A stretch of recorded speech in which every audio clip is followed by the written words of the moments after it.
ডিভিসির board থেকে পদত্যাগ করলেন রাজ্য সরকারের দুই আধিকারিক। আজই প্রধানমন্ত্রীকে চিঠি রাজ্যের মুখ্যমন্ত্রী, আর চিঠির কয়েক ঘন্টার মধ্যেই পদত্যাগ দুই আধিকারিকের। যে খবর থেকে এই মুহূর্তে আমরা নজর রাখছি, ডিভিসির বোর্ড থেকে পদত্যাগ করলেন রাজ্য সরকারের দুই আধিকারিক। 20 তারিখে প্রধানমন্ত্রীকে চিঠিতে মুখ্যমন্ত্রী আগে বার্তা দিয়েছিলেন যে ডিভিসির থেকে সমস্ত সম্পর্ক ছিন্ন করা হবে, এবং তারপরে দেখা গেল আজই প্রধানমন্ত্রীকে চিঠি রাজ্যের মুখ্যমন্ত্রী, আর সেই চিঠির কয়েক ঘন্টার মধ্যেই পদত্যাগ দুই আধিকারিকের। রাজ্য জুড়ে একাধিক এলাকা বানভাসী, এবং সেখানে গিয়ে কার্যত ডিভিসিকে দায়ী করেছেন মুখ্যমন্ত্রী মমতা বন্দ্যোপাধ্যায়, এবং তার মাঝখানে আবার দেখা যাচ্ছে ডিভিসির বোর্ড থেকে পদত্যাগ রাজ্য সরকারের দুই আধিকারিকের। কি খবর আমরা জানবো, অনুপম রয়েছেন আমাদের সঙ্গে। অনুপম,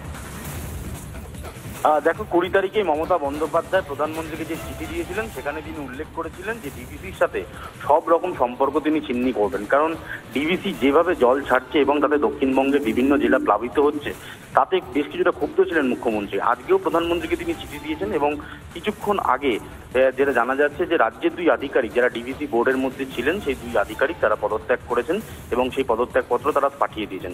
এখানে একটা বিষয় খুব স্পষ্ট হয়ে গেল যে ডিভিসিকে নিয়ে বেশ কিছুটা অসন্তোষ ছিল, প্রকাশ করেছিলেন মুখ্যমন্ত্রী মমতা বন্দ্যোপাধ্যায়, এবং তার কিছুক্ষণ আগে যে চিঠি তিনি দিয়েছেন সেখানে তিনি উল্লেখ করেছিলেন যে 3 ঘন্টা মাত্র নোটিশ দিয়ে 9 ঘন্টা ধরে জল ছাড়ছে ডিভিসি, যাতে দক্ষিণবঙ্গ প্লাবিত হচ্ছে, বারবার বলা সত্ত্বেও কিন্তু কোনো ধরনের ব্যবস্থা ডিভিসি করছে না।